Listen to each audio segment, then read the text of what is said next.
সমস্যা। প্রত্যেকের জীবনেই সমস্যা আসা যাওয়া করে, আর প্রত্যেক মানুষ সমস্যা আসার পর তার সমাধান খুঁজতে উঠে পড়ে লাগেন। কিন্তু যখনই সমস্যার সমাধান হয়ে যায়, আমরা সুপ্রসন্ন হয়ে যাই এবং অসাবধান হয়ে যাই। আমাদের মনে হয় যে আমরা সম্পূর্ণরূপে সমস্যার অন্ত করেছি, কিন্তু কোথাও না কোথাও একটা ছোট্ট বীজ রয়েই যায়, আর সেই বীজ আমাদের অসাবধানতার ছত্রছায়ায় বড় হতে থাকে, আর তারপর মহা সংকট হয়ে আবার আমাদের উপর আক্রমণ করে। এই সংকট যে কোনো রূপে আসতে পারে, কোনো শত্রুর রূপেও আসতে পারে, বা কোনো মহামারীর রূপেও আসতে পারে। সেই জন্য সব সময় সাবধান থাকাই উচিত, কারণ অসাবধান হলে কি হয়, আমাদের সুরক্ষা চক্রে একটা ছেদ উৎপন্ন হয়, আর আমাদের শেষ করতে পারে এমন এক বাণ সেই ছেদ বিন্দু হয়ে আমাদের হৃদয়ে প্রবেশ করতে পারে। তাই যে কোনো সমস্যার সমাধান করুন, জয়ী হন, উৎসব পালন করুন, কিন্তু সাবধানে থাকবেন। আসুন আর আমার সাথে ভালোবেসে বলুন, রাধা রাধা। কর্ম, ধর্ম আর কর্তব্য, এই তিনটি একে অপরের সাথে জড়িত, আর অনেক সময় এই তিনটি পালন করতে করতে আমাদের সেই ব্যক্তির সামনে গিয়ে দাঁড়াতে হয়, তার বিরুদ্ধেই যেতে হয়, যাকে আমরা সব থেকে বেশি ভালোবাসি। কিন্তু সেইখানেই যুদ্ধ, কোনো ব্যক্তিগত যুদ্ধ থাকে না। এ হলো কর্ম, ধর্ম আর কর্তব্যের যুদ্ধ। এটা সরল নয়, অত্যন্ত কঠিন হয় তার সম্মুখীন হওয়া যাকে আমরা সব থেকে বেশি সম্মান করি। কিন্তু আমাদের তো আমাদের ধর্মের পথে চলতেই হবে, কারণ আমরা কর্মবদ্ধ, কর্তব্যবদ্ধ, আর এটাই করা উচিত। শুধু এটুকু মনে রাখবেন, যদি আপনার উদ্দেশ্য শুভ হয়, আপনার ভাবনা শুভ হয়, আপনি যদি কর্ম, ধর্ম আর কর্তব্যের পথে অগ্রসর হন, তাহলে এই প্রক্রিয়াতে যদি আপনাকে আপনার আরাধ্যেরও সামনে দাঁড়াতে হয়, তাহলেও আপনার কোনো ক্ষতি হবে না। তাহলে আসুন আর আমার সাথে ভালোবেসে বলুন, রাধা রাধা। মানুষের কোন বিষয়ে অহংকার থাকে? সময়, ক্ষমতা, শরীর আর সম্পত্তি। আর এই চারটি সর্বদা সঙ্গে থাকে না। কি বিচিত্র ব্যাপার! আপনি নিজেই দেখুন, সময় আজ ভালো হলেও কাল অবশ্যই খারাপ হতে পারে। ক্ষমতা আজ আপনার থাকলেও কাল তা নাও থাকতে পারে। এই শরীরটা তো নশ্বরই বটে। যত আপনি বার্ধক্যের দিকে অগ্রসর হবেন, দুর্বল হতে থাকবেন, সৌন্দর্য ক্ষীণ হতে থাকবে। আর সম্পত্তি আজ আপনার, কাল অন্য কারোর হয়ে যাবে। আর এই সমস্ত নশ্বর জিনিসে মন কেন্দ্রীভূত করতে করতে ব্যক্তি ভুলে যান সেই বিষয়গুলি যা সর্বদা আপনার সাথে থাকবে, আপনার ঢাল হবে, আপনার সম্বল হয়ে থাকবে। আর তা হল আপনার স্বভাব, বুদ্ধি, সৎসঙ্গ আর খাঁটি সম্পর্ক। নিজের স্বভাব শীতল রাখুন, কর্মে বুদ্ধির পরিচয় দিন, সর্বদা ভালো মানুষের সাথে সময় কাটান, আর খাঁটি সম্পর্ক সর্বদা পালন করুন। জীবনে সর্বদা সুখী হবেন। রাধা রাধা। আমরা কর্ম করি, আর সেই কর্ম অনুসারে আমাদের তার ফল প্রাপ্ত হয়। এখন এই কর্ম আরো শ্রেষ্ঠ হতে থাকে, আমরা আরো প্রেরিত হতে থাকি। তার জন্য আমরা বড় বড় জ্ঞানীদের থেকে প্রভাবশালী, প্রেরণাদায়ক ব্যক্তির সাথে দেখা করার চেষ্টা করি, দেখা করিও। নিজের কর্মের বিষয়ে বিচার করি, আলোচনা করি, তাই তো? কারণ আমাদের কাজ দেখে তাতে বিশেষ মতামত সামনে থাকা ব্যক্তি দিতে পারে।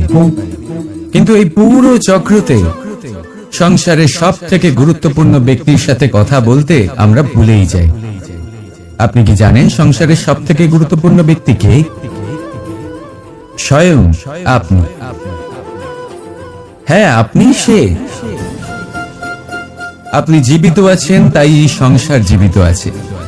আপনি হলেন আপনার সমস্ত কর্মের কেন্দ্র। তাই এবার থেকে প্রতিদিন একটু সময় নিজের জন্য বের করে নিজের সাথে কথা বলুন। নিজেকে বুঝুন, নিজের কর্মকে বুঝুন। কিছু প্রশ্ন আসবে, কিছুর উত্তর পাবেন। আরো কিছু প্রশ্ন আসবে যার উত্তর আপনি অবশ্যই পাবেন, কিন্তু এটা করবেন অবশ্যই, নয়তো আপনি এই সংসারের সব থেকে গুরুত্বপূর্ণ ব্যক্তির সাথে দেখা করার সুযোগই হারিয়ে ফেলবেন। এবার বলুন, আপনি কি এরকম চাইবেন? রাধা রাধা, প্রেম, ঘৃণা, এই দুই হলো একই শব্দ। কিভাবে? দেখুন না, দুটোতেই আড়াই অক্ষর রয়েছে। দুটোই হলো সেই অনুভূতি যা আমাদের মনের সাথে জড়িত। আর এই দুই অনুভূতির সাথে জড়িত মানুষ আমাদের জন্য গুরুত্বপূর্ণ। পার্থক্য শুধু এটাই যে প্রেম পায় সম্মান আর ঘৃণাকে করা হয় অবজ্ঞা। এরকম কেন? কারণ প্রেম হলো সেই অনুভূতি যেখানে মানুষ সবকিছু দিয়ে দিতে চায়, সবকিছু লুটিয়ে দিতে চায়। সেখানে ঘৃণা হলো এমন অনুভূতি যেখানে মানুষ সবকিছু কেড়ে নিতে চায়, সবকিছু জিতে নিতে চায়। তাও প্রেমের অনুভূতি কখনো আপনাকে হারতে দেয় না, আর ঘৃণার অনুভূতি কখনো আপনাকে জিততে দেয় না। এবার কি করবেন আপনি? একটাই জীবন। ঘৃণার সাথে বাঁচবেন নাকি প্রেমের সাথে? আমি তো প্রেমকেই চয়ন করব। রাধা রাধা। পাওয়া এবং হারিয়ে ফেলা, এই দুই হলো জীবনের অভিন্ন অঙ্গ। আমরা যেমন কিছু পেয়ে থাকি, তেমন কিছু হারিয়েও থাকি। কিছু স্বপ্ন সার্থক হয়, আবার কিছু লক্ষ্য অপূর্ণই থেকে যায়। জীবনে এটা হয়েই থাকে, প্রত্যেকের জীবনেই এটা হয়ে থাকে। কিন্তু কারোর সাথে দেখা হলে আমরা কি ধরনের কথা বলি? আমরা সেই কথাই বলি যা আমরা হারিয়েছি। নিজেও দুঃখ পাই, আবার সামনের মানুষটাকেও দুঃখ দিই। তার থেকে অন্যরকম কিছু করার চেষ্টা করুন, ধনাত্মক চিন্তা করার চেষ্টা করুন। মন সেদিকেই দিন। স্মরণ শুধুমাত্র তাকেই করুন, গুরুত্ব তাকেই দিন যিনি আপনার কাছে রয়েছেন। যিনি আপনার কাছে নেই, তার আশায় কষ্ট কেন পাচ্ছেন আপনি? সেগুলিকেই প্রাধান্য দিন যা আজ এখন বর্তমানে আপনার কাছে রয়েছে। যেমন আমি কংস মামাকে স্মরণ করি না, যিনি আমার ছেলেবেলা নষ্ট করে দিয়েছেন।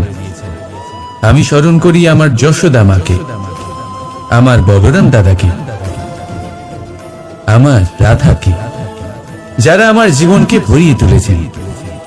আপনিও ঠিক এটাই করুন, আর আমার সাথে ভালোবেসে বলুন, রাধা রাধা। কথায় বলা হয়, জীবনে ভালোবাসাই হলো সুখের মূল। এটা সত্য। এবার প্রশ্ন হলো এটাই যে এই ভালোবাসা কার সাথে করা উচিত? যদি আপনি কিছুক্ষণের জন্য সুখ পেতে চান, তাহলে ভালোবাসুন নিজের রুচি মতো। যদি আপনি কিছুদিনের জন্য সুখ পেতে চান, ভালোবাসুন নিজের বন্ধুদের। যদি আপনি কয়েক মাসের জন্য, কয়েক বছর বা অনেক বছরের জন্য সুখী হতে চান, তাহলে ভালোবাসুন নিজের পরিবারকে, মাতা পিতা, নিজের সন্তান, স্বামী স্ত্রী, নিজের আত্মীয়দের। কিন্তু যদি আপনি চিরকালের জন্য সুখী হতে চান, তাহলে ভালোবাসতে হবে শুধু নিজের কর্মগুলিকে। কারণ সম্পর্ক যেমনই হোক না কেন, কখনো না কখনো ভেঙে যাবেই। এই সংসার হলো এমনই যে যাদের সঙ্গ আমরা পাই, তাদের সঙ্গ একদিন ত্যাগ করতে হয়। শুধু কর্মই হলো এমন এক সঙ্গ যা কখনো আপনাকে ত্যাগ করবে না। আপনার মৃত্যুর পরেও এই কর্ম আপনাকে বাঁচিয়ে রাখবে। তাই সবসময় মনে রাখবেন, এই কর্ম ধর্ম মনে করে পালন করা উচিত। জীবনের শেষ মুহূর্ত পর্যন্ত কর্মকে ভালোবাসুন। জীবনের শেষ মুহূর্ত পর্যন্ত সুখে থাকবেন। আর আমি তো সবসময় বলি, শুধু কর্ম করতে থাকো, ফলের চিন্তা করো না। তাহলে আসুন আর আমার সাথে ভালোবেসে বলুন, রাধা রাধা।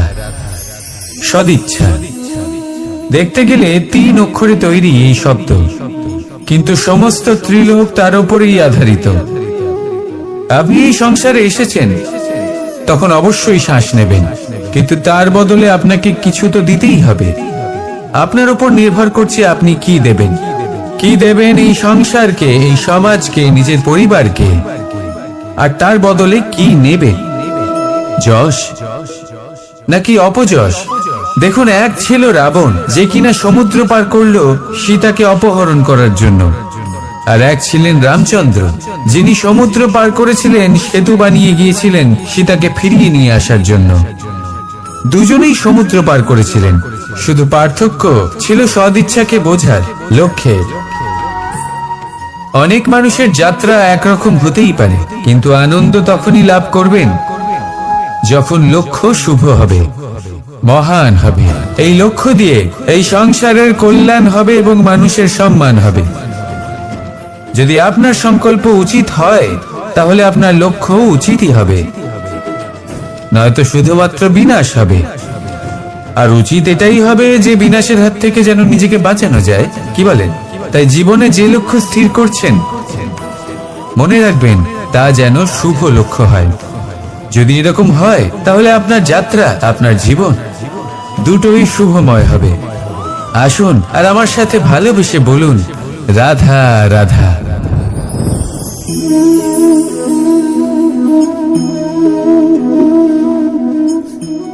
মুক্ত। এই মুক্তই সবাইকে মোহিত করে দেয়, নিজের দিকে আকর্ষিত করে।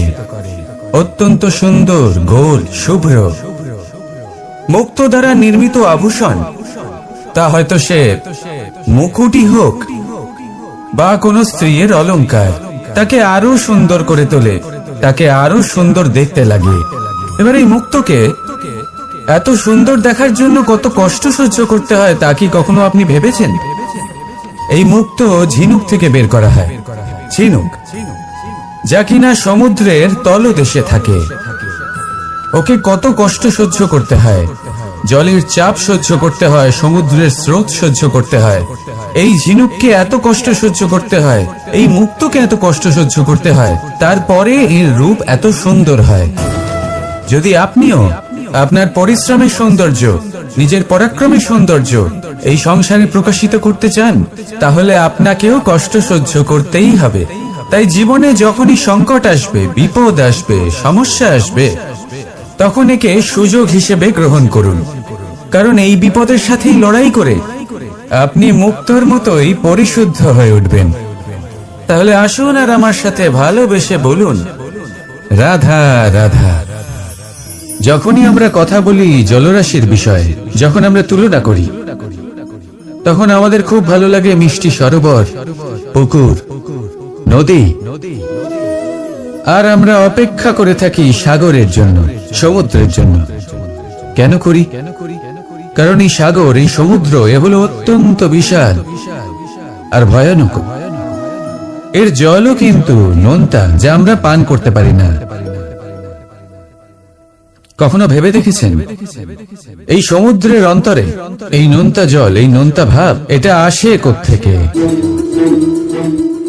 এই যে সমুদ্র, যে প্রবাহমান নদীর থেকে যে খনিজ নির্গত হয়, তার ভান্ডার হলো এটা। সেই খনিজকে নিজের অন্তরে গ্রহণ করে, সেই নোনতা ভাব নিজের মধ্যে সমাহিত করে, আর তারপর সেই নোনতা জল বাষ্পে পরিণত হয়ে উপরে উঠে যায়, যা মেঘ হয়ে আপনার ওপর মিষ্টি বৃষ্টি হয়ে ঝরে পড়ে। এ হলো সমুদ্রের ত্যাগ, যার জন্য আপনি মিষ্টি জল পান করতে পারছেন, সে নদী থেকেই হোক বা সরোবর থেকে। সেই জন্যই হয়তো সাগর হলো এত মহান, হয়তো সেই জন্যই রত্ন সাগরে পাওয়া যায়। তাই মনে রাখবেন, ক্ষমতা তারই হয় যে ত্যাগ করতে জানে, কোনো বিষকে নিজের মধ্যে ধারণ করে নিতে জানে। তাহলে আপনিও এটাই করুন, এতটাই শক্তিশালী হয়ে উঠুন, আর আমার সাথে ভালোবেসে বলুন, রাধা রাধা। পরিচ্ছন্নতা। বর্তমানের এই প্রজন্ম আগের প্রজন্মের এই যে অতি শুদ্ধতার অভ্যেস ছিল, তা নিয়ে ঠাট্টা করে। তাকে মূর্খতা মনে করে, বুঝতেই পারে না কেন। আমাদের মা, ঠাকুমা, দিদিমা এদের দেখেছি সকালে উঠে সবার আগে স্নান করেন। কেন? বুঝতেই পারে না। কেন কথায় কথায় বারান্দা উঠোন পরিষ্কার করা হয়? বুঝতেই পারে না। অনেক মানুষজন এটাকে ধার্মিক এবং অন্ধবিশ্বাস বলে, কিন্তু যদি আমি আপনাকে সত্যি কথা বলি, প্রত্যেক ধর্ম বিজ্ঞানসম্মত। প্রত্যেক কাজের পেছনে বৈজ্ঞানিক সত্যতা লুকিয়ে রয়েছে, কিন্তু প্রত্যেক মানুষ সেই নিয়ে কতটা ভাবেন, কতটা বোঝেন আর কি পদক্ষেপ নেন তা হলো আলাদা এবং অত্যন্ত গুরুত্বপূর্ণ, কিন্তু তা হলো বিজ্ঞানসম্মত।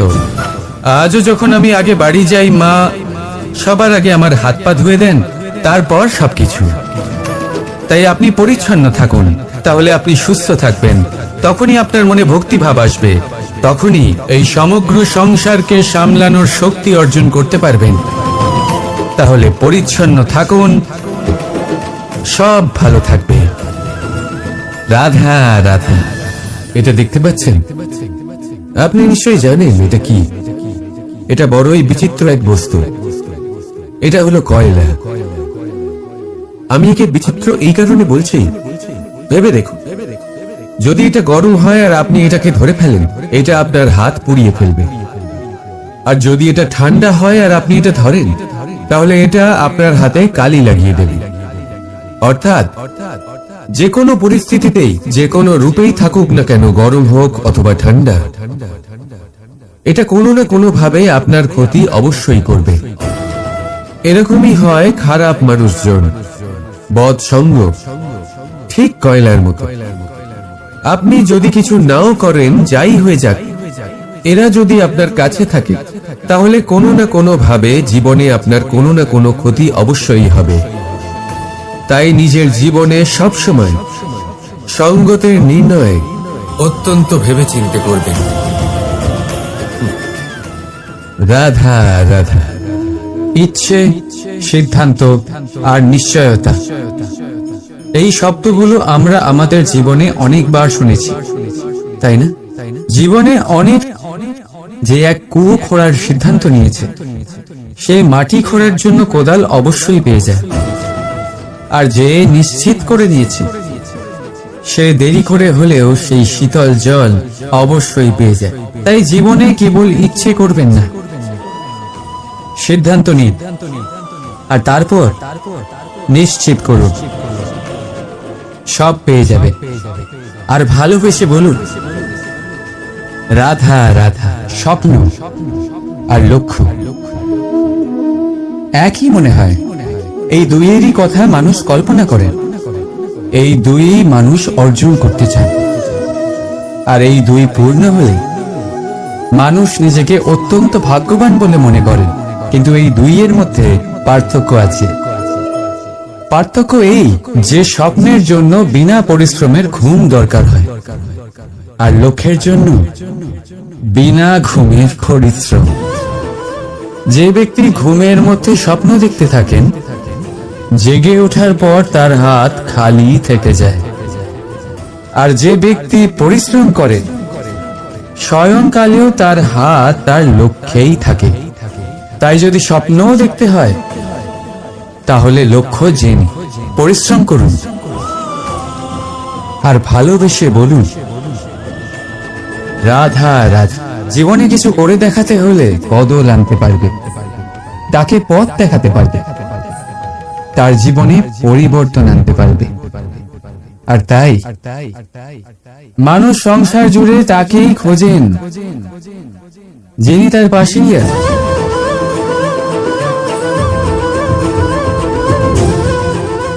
বলুন তো কে? যদি কেউ আপনার জীবন বদলাতে পারে, তবে তাকে আয়নায় দেখুন। আপনি নিজেই সে যে নিজের জীবন বদলাতে পারে, নিজেই নিজের পথপ্রদর্শক হতে পারে, জীবনে বদল আনতে পারে, পরিবর্তন আনতে পারে। তাই চিনুন নিজের অন্তরের শক্তিকে, আর এটা বিশ্বাস করুন যে এই সংসারে আপনার থেকে বেশি শক্তিশালী আর কেউ নেই। জীবন বদলে যাবে আপনার। আর অন্ধবিশ্বাস নয়, আত্মবিশ্বাসের হাত ধরুন। আপনার সমস্যা আপনা থেকেই দূর হয়ে যাবে। তাই ভালোবেসে বলুন, রাধা রাধা। প্রদীপ জ্বালানোর কাজ বড়ই আনন্দদায়ক।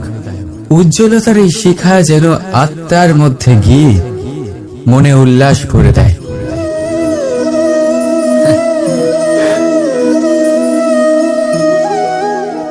এই আমি কি করলাম? আমি একে নিভিয়ে দিলাম, অথচ এই দিয়েই আমি অন্য প্রদীপগুলি জ্বালিয়েছিলাম।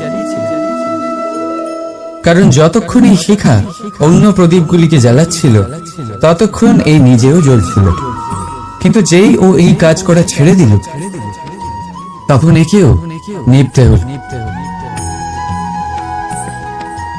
বুঝলেন?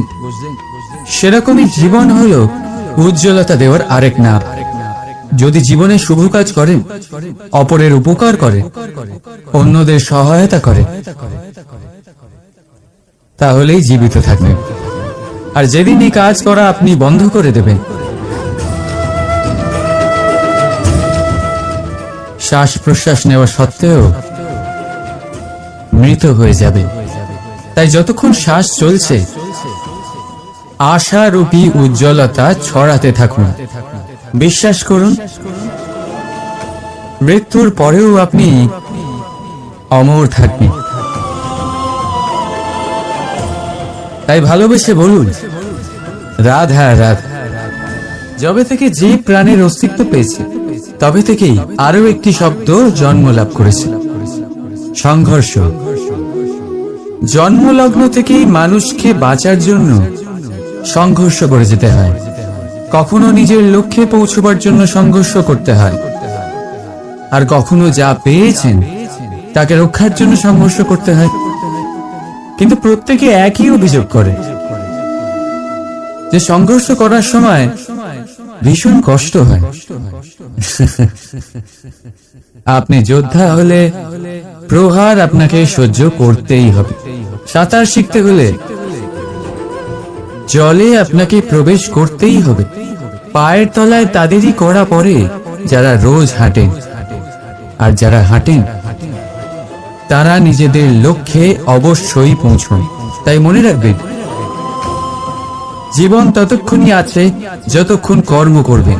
তাই সংঘর্ষ করতে থাকুন, কষ্ট ভুলে যান, আর আমার সাথে ভালোবেসে বলুন, রাধা রাধা। মানুষ সর্বদা ফলাফলের কথা ভাবে, যে আমি যা করতে চলেছি তার ফল কি হবে, তার পরিণাম কি হবে। কিন্তু এর চিন্তা কেন? কারণ কর্ম যদি শুভ হয়, তাহলে তার পরিণাম খারাপ হতেই পারে না। শুভ চিন্তা নিয়ে যারা কর্ম করেন, তাদের ফলের চিন্তা কিসের? যারা ফুল বিক্রি করেন, তাদের মাঝে সাঝে কাঁটা নিশ্চয়ই ফোটে, কিন্তু সুগন্ধ তাদের হাতে থেকেই যায়। এর সন্ধানে কয়লার খনিতে নামা ব্যক্তি কালিমা লিপ্ত হয়ে গেলেও তার হাতে হিরে অবশ্যই থাকে। তাই শুভ চিন্তা নিয়েই কর্ম করে যান, পরিণাম শুভই হবে। আর ভালোবেসে বলুন, রাধা রাধা। যাই পাত্রের মধ্যে শীতল থাকে, আর যিনি পান করেন তাকেও শীতল রাখে। আর যে জল এই পাত্রের বাইরে উতলে পড়ে, তা হলো অভিমান, যা বাইরের উত্তাপে বাষ্প হয়ে উবে যায়। সর্বদা মনে রাখবে, আত্মসম্মান আপনাকে দৃঢ় করে, আপনাকে শক্তি প্রদান করে, আর অভিমান আপনাকে দুর্বল করে দেয়। তাহলে কি হতে চান আপনি? আত্মসম্মানী নাকি অভিমানী? সিদ্ধান্ত আপনার। রাধা রাধা। সমস্যা। প্রত্যেকের জীবনেই সমস্যা আসা যাওয়া করে, আর প্রত্যেক মানুষ সমস্যা আসার পর তার সমাধান খুঁজতে উঠে পড়ে লাগেন। কিন্তু যখনই সমস্যার সমাধান হয়ে যায় আমরা সুপ্রসন্ন হয়ে যাই এবং অসাবধানও হয়ে যাই। আমাদের মনে হয় যে আমরা সম্পূর্ণরূপে সমস্যার অন্ত করেছি, কিন্তু কোথাও না কোথাও একটা ছোট্ট বীজ রয়েই যায়, আর সেই বীজ আমাদের অসাবধানতার ছত্রছায়ায় বড় হতে থাকে, আর তারপর মহা সংকট হয়ে আবার আমাদের উপর আক্রমণ করে। এই সংকট যে কোনো রূপে আসতে পারে, কোনো শত্রুর রূপেও আসতে পারে, বা কোনো মহামারীর রূপেও আসতে পারে। সেই জন্য সব সময় সাবধান থাকাই উচিত, কারণ অসাবধান হলে কি হয়, আমাদের সুরক্ষা চক্রে একটা ছেদ উৎপন্ন হয়, আর আমাদের শেষ করতে পারে এমন এক বাণ সেই ছেদ বিন্দু হয়ে আমাদের হৃদয়ে প্রবেশ করতে পারে। তাই যে কোনো সমস্যার সমাধান করুন, জয়ী হন, উৎসবও পালন করুন, কিন্তু সাবধানে থাকবেন। আসুন আর আমার সাথে ভালোবেসে বলুন, রাধা রাধা। কর্ম, ধর্ম আর কর্তব্য, এই তিনটি একে অপরের সাথে জড়িত, আর অনেক সময় এই তিনটি পালন করতে করতে আমাদের সেই ব্যক্তির সামনে গিয়ে দাঁড়াতে হয়, তার বিরুদ্ধেই যেতে হয়, যাকে আমরা সব থেকে বেশি ভালোবাসি। কিন্তু সেইখানে এই যুদ্ধ কোনো ব্যক্তিগত যুদ্ধ থাকে না, এ হলো কর্ম, ধর্ম আর কর্তব্যের যুদ্ধ। এটা সরল নয়, অত্যন্ত কঠিন হয় তার সম্মুখীন হওয়া যাকে আমরা সব থেকে বেশি সম্মান করি।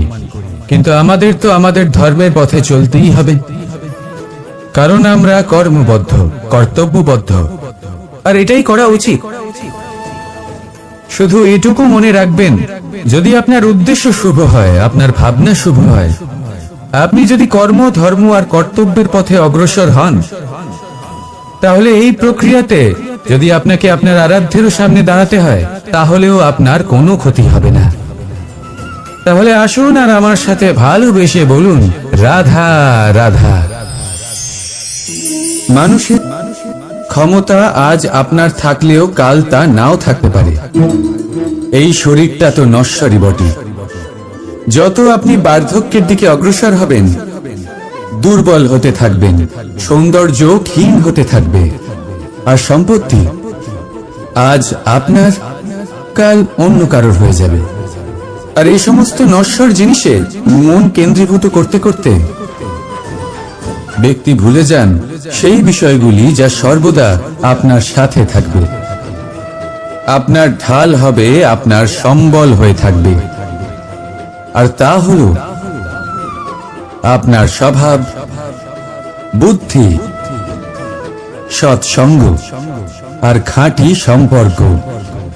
নিজের স্বভাব শীতল রাখুন, কর্মে বুদ্ধির পরিচয় দিন, সর্বদা ভালো মানুষের সাথে সময় কাটান, আর খাঁটি সম্পর্ক সর্বদা পালন করুন।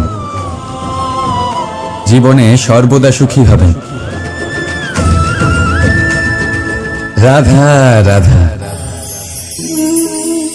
আমরা কর্ম করি, আর সেই কর্ম অনুসারে আমাদের তার ফল প্রাপ্ত হয়। এখন এই কর্ম আরো শ্রেষ্ঠ হতে থাকে, আমরা আরো প্রেরিত হতে থাকি। তার জন্য আমরা বড় বড় জ্ঞানীদের থেকে প্রভাবশালী, প্রেরণাদায়ক ব্যক্তির সাথে দেখা করার চেষ্টা করি, দেখা করিও। নিজের কর্মের বিষয়ে বিচার করি, আলোচনা করি, তাই তো? কারণ আমাদের কাজ দেখে তাতে বিশেষ মতামত সামনে থাকা ব্যক্তি দিতে পারে, কিন্তু এই পুরো চক্রতে সংসারের সব থেকে গুরুত্বপূর্ণ ব্যক্তির সাথে কথা বলতে আমরা ভুলেই যাই। আপনি কি জানেন সংসারের সব থেকে গুরুত্বপূর্ণ ব্যক্তি কে? স্বয়ং আপনি। হ্যাঁ, আপনি সে। আপনি জীবিত আছেন, তাই এই সংসার জীবিত আছে। আপনি হলেন আপনার সমস্ত কর্মের কেন্দ্র।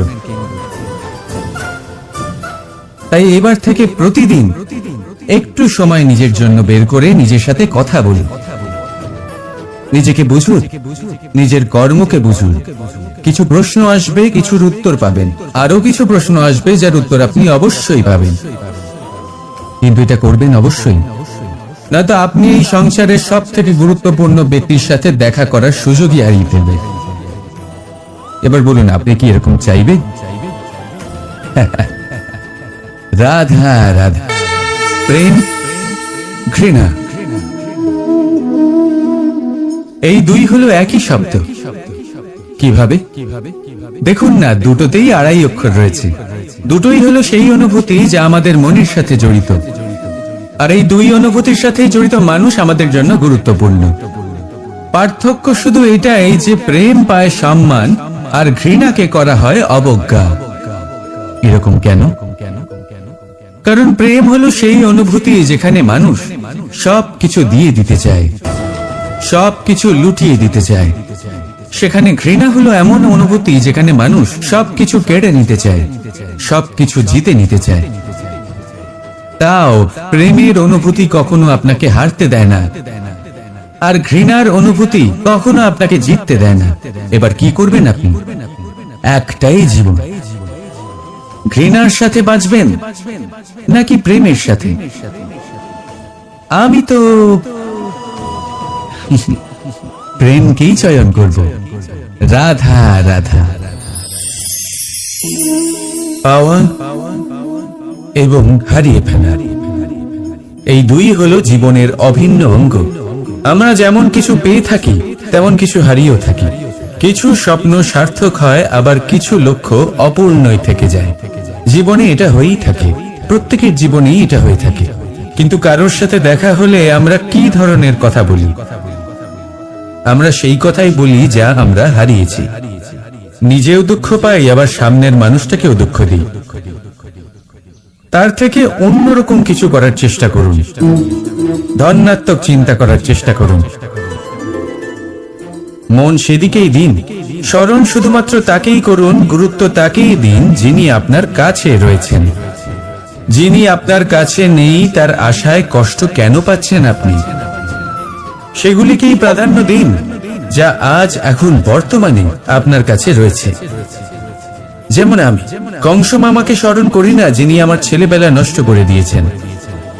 আমি স্মরণ করি আমার যশোদা মাকে, আমার বলরাম দাদাকে, আমার রাধাকে, যারা আমার জীবনকে ভরিয়ে তুলেছেন। আপনিও ঠিক এটাই করুন, আর আমার সাথে ভালোবেসে বলুন রাধা রাধা। কথায় বলা হয় জীবনে ভালোবাসাই হলো সুখের মূল। এটা সত্য। এবার প্রশ্ন হলো এটাই যে এই ভালোবাসা কার সাথে করা উচিত? যদি আপনি কিছুক্ষণের জন্য সুখ পেতে চান তাহলে ভালোবাসুন নিজের রুচি মতো। যদি আপনি কিছুদিনের জন্য সুখ পেতে চান ভালোবাসুন নিজের বন্ধুদের। যদি আপনি কয়েক মাসের জন্য, কয়েক বছর বা অনেক বছরের জন্য সুখী হতে চান তাহলে ভালোবাসুন নিজের পরিবারকে, মাতা পিতা, নিজের সন্তান, স্বামী স্ত্রী, নিজের আত্মীয়দের। কিন্তু যদি আপনি চিরকালের জন্য সুখী হতে চান তাহলে ভালোবাসতে হবে শুধু নিজের কর্মগুলিকে। কারণ সম্পর্ক যেমনই হোক না কেন কখনো না কখনো ভেঙে যাবেই। এই সংসার হলো এমনই যে যাদের সঙ্গ আমরা পাই তাদের সঙ্গ একদিন ত্যাগ করতে হয়। শুধু কর্মই হলো এমন এক সঙ্গ যা কখনো আপনাকে ত্যাগ করবে না। আপনার মৃত্যুর পরেও এই কর্ম আপনাকে বাঁচিয়ে রাখবে। তাই সবসময় মনে রাখবেন এই কর্ম ধর্ম মনে করে পালন করা উচিত। জীবনের শেষ মুহূর্ত পর্যন্ত কর্মকে ভালোবাসুন, জীবনের শেষ মুহূর্ত পর্যন্ত সুখে থাকবেন। আর আমি তো সবসময় বলি শুধু কর্ম করতে থাকো, ফলের চিন্তা করো না। তাহলে আসুন আর আমার সাথে ভালোবেসে বলুন রাধা রাধা। সদিচ্ছা দেখতে গেলে 3 অক্ষরে তৈরি এই শব্দ, কিন্তু সমস্ত ত্রিলোক তার উপরেই আধারিত। আপনি এই সংসারে এসেছেন তখন অবশ্যই শ্বাস নেবেন, কিন্তু তার বদলে আপনাকে কিছু তো দিতেই হবে। আপনার উপর নির্ভর করছে আপনি কি দেবেন। কি দেবেন এই সংসারকে, এই সমাজকে, নিজের পরিবারকে, আর তার বদলে কি নেবেন? যশ নাকি অপযশ? দেখুন, এক ছিল রাবণ, যে কিনা সমুদ্র পার করলো সীতাকে অপহরণ করার জন্য। আর এক ছিলেন রামচন্দ্র, যিনি সমুদ্র পার করেছিলেন, সেতু বানিয়ে গিয়েছিলেন সীতাকে ফিরিয়ে নিয়ে আসার জন্য। দুজনেই সমুদ্র পার করেছিলেন, শুধু পার্থক্য ছিল সদিচ্ছাকে বোঝার লক্ষ্যের। অনেক মানুষের যাত্রা একরকম হতেই পারে, কিন্তু আনন্দ তখনই লাভ করবেন যখন লক্ষ্য শুভ হবে, মহান হবে। এই লক্ষ্য দিয়ে এই সংসারের কল্যাণ হবে এবং মানুষের সম্মান হবে। যদি আপনার সংকল্প উচিত হয়, তাহলে আপনার লক্ষ্য উচিতই হবে, নয়তো শুধুমাত্র বিনাশ হবে। আর উচিত এটাই হবে যে বিনাশের হাত থেকে যেন নিজেকে বাঁচানো যায়, কি বলেন? তাই জীবনে যে লক্ষ্য স্থির করছেন, মনে রাখবেন তা যেন শুভ লক্ষ্য হয়। যদি এরকম হয়, তাহলে আপনার যাত্রা, আপনার জীবন দুটোই শুভময় হবে। আসুন আর আমার সাথে ভালোবেসে বলুন, রাধা রাধা।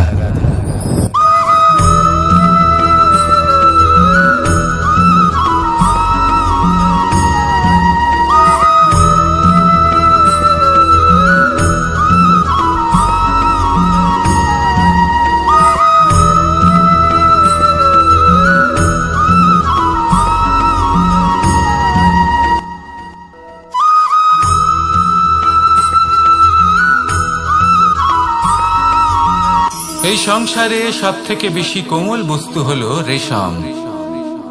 এই রেশম এতটাই কোমল হয় যে এর পুরো একটা থান শুধুমাত্র একটা হাতে ধরা সম্ভব। কখনো ভেবে দেখেছেন এই রেশম কিভাবে হয়? একটি কীট তার লালার দ্বারা উৎপন্ন হয়।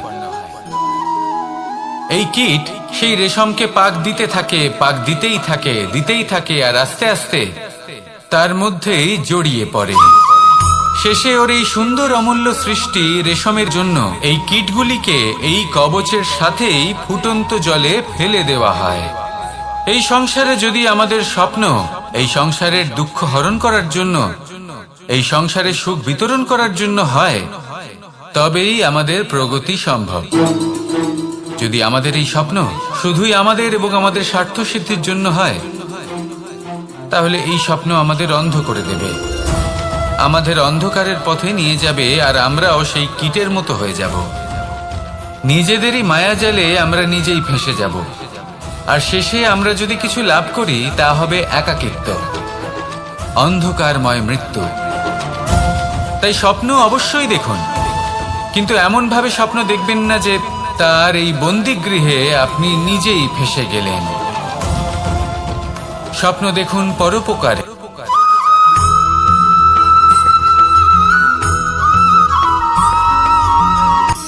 শক্তি শক্তি অর্জন করা এতটা কঠিন নয় যতটা শক্তি লাভ করার পরে সেই শক্তি সামলানো কঠিন হয়। কারণ যেই মানুষ শক্তি লাভ করে তার মনে গর্ববোধ জন্মায়, জন্মায় অহংকার, জন্মায় জেদ। তাই শক্তি প্রাপ্ত করার সাথে বিনম্র থাকাও অত্যন্ত আবশ্যক। আর এটা আমাদের শেখা উচিত বৃক্ষের থেকে। বৃক্ষ যা আমাদের ফল দেয়, বৃক্ষ যা যত ফল দেয় ততটাই ঝুঁকে যায়। আমরা পাথর মারি ওই বৃক্ষের থেকে ফল প্রাপ্ত করার জন্য। সেই পাথরের মার সহ্য করেও বৃক্ষ আমাদের ফল দেয়। কোনো গর্ববোধ নেই, কোনো অহংকার বোধ নেই। আর সেই জন্য এই বৃক্ষের পুজো করা হয়। এটাই হলো মাহাত্ম্য শক্তির সাথে বিনম্রতা। যদি এই শক্তি সৃজন করে থাকে, সাহায্য করে থাকে, সম্বল হয়ে থাকে, তবেই সেই শক্তি উপযুক্ত। আর নয়তো সেই শক্তি একদিন আপনাকে আসক্ত অবশ্যই করবে। তাহলে শক্তি অবশ্যই অর্জন করুন, কিন্তু তার সাথে সেই শক্তি সামলানোর মতো বিবেকও আপনাকে অবশ্যই জাগ্রত করতে হবে। তাহলে আসুন আমার সাথে ভালোবেসে বলুন, রাধা রাধা।